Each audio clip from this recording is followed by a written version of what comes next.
Welcome to Lydia's Pampered Kitchen and happy Tuesday. I am going to show you how to put together a really fast, down and dirty, easy, true, authentic Caribbean curry with just a few spices from the pantry and some vegetables and some chicken. Here we go. Alright, so the two big products that we're using today are our slow cooker stand with our everyday rock crock and the quick cooker, now available as a deluxe multi-cooker. So what you're going to need for this recipe is you're going to want to prep ahead of time 3 potatoes and 1 Vidalia onion. I have some cubed chicken in the slow cooker stand with salt and pepper on it so that as it cooks and simmers it seasons nicely. I'm just going to add a little bit of olive oil to that. And I'm also going to put a little olive oil in to the multi-cooker. This is going to help wake our flavors up. Now on the slow cooker, before we get going on the veggies, I am going to fit our silicone cover. And what's nice about these is that they are stretchy, they are reusable, and they are oven safe up to 650 degrees. And they have multiple tabs to help you stretch and get the perfect fit.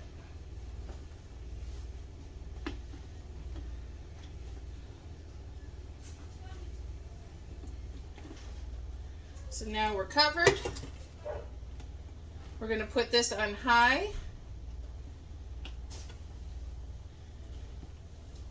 And that's going to work on our meat while we are cooking the spice and waking that up. So on our quick cooker, we're going to go to sear. And we're going to hit start. Now for your curry spice, you can get generic curry powder in the store, but it's so much easier to make your own. The base of any good yellow curry is ground turmeric. And measure from the heart.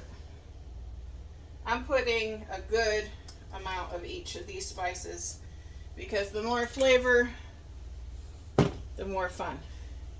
Next is going to be nutmeg. Nutmeg is a West Indian spice, and it is a fairly potent one, so you don't need as much of that. You're going to use about 4 parts turmeric, 1 part nutmeg.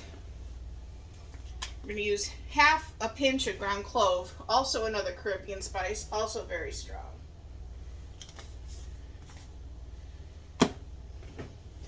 Allspice is the outside of the nutmeg shell.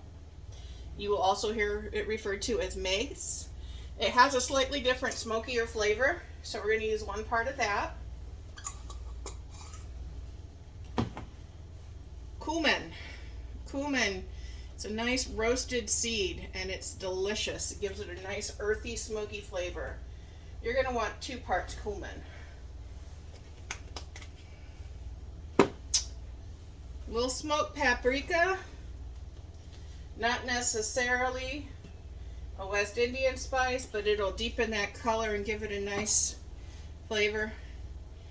And if you don't have any fresh jalapenos or scotch bonnets, you can use a little crushed red pepper.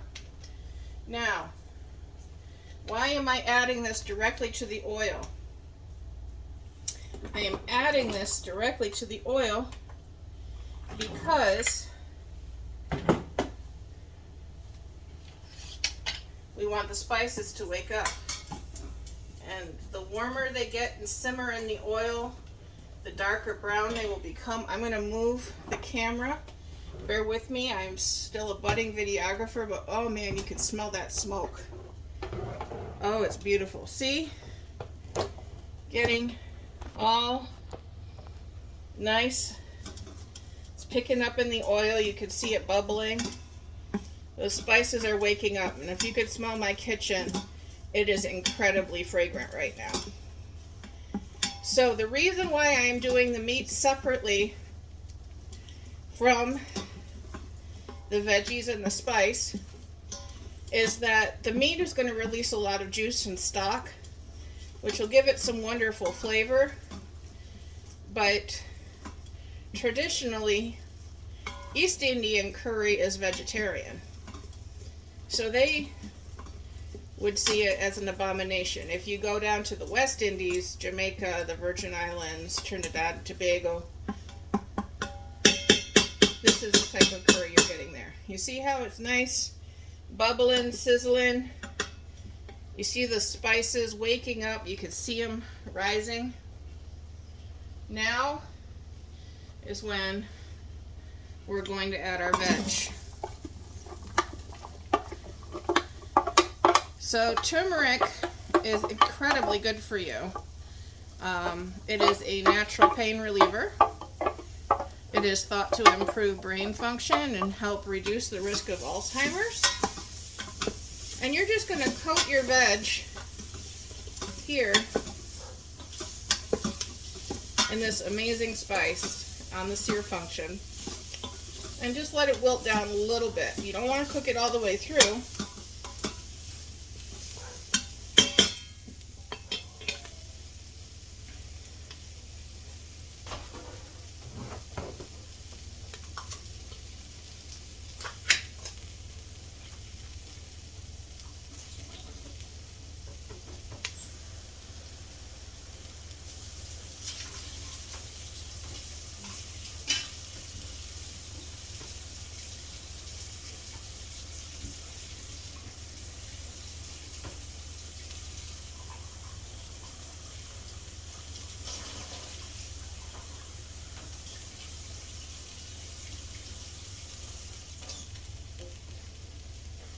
Now at this point in a true Caribbean curry, you're adding a rinsed can of legumes.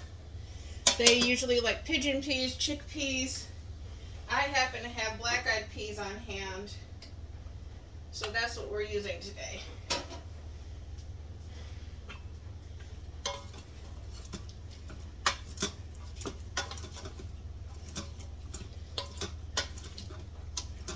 And now, what are we going to do? We're going to toss it together. And that was a 14-ounce can of beans, so there was 14 ounces of water added.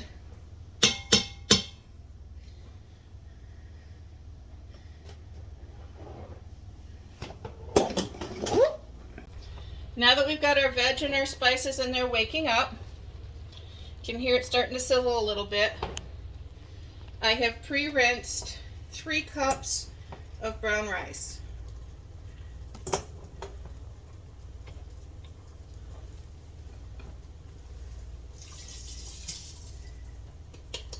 Into the cooker it goes.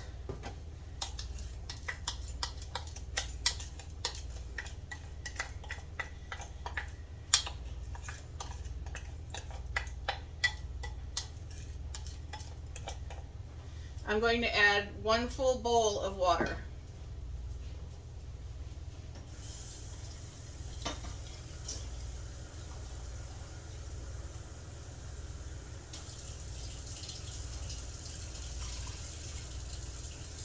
You just want your rice covered. A little extra to get all the grains out of the bowl.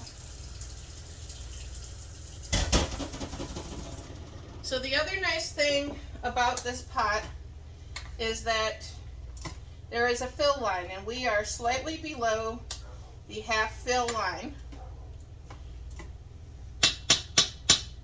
And you can see the turmeric is starting to pick up. Turmeric will stain. As you can see, it does leave behind a little yellow. So that's why it's a good idea to make your curry and eat your curry wearing something you don't care about. Because if you get a bobble, it cleans up.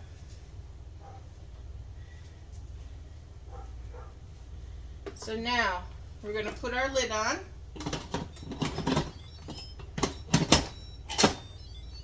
When you hear the Mario Kart sound, you're good to go. We're going to cancel the warming function. I'm going to make sure that my vent is completely closed. This little push button here, completely closed, flat with the top. Now I am going to set it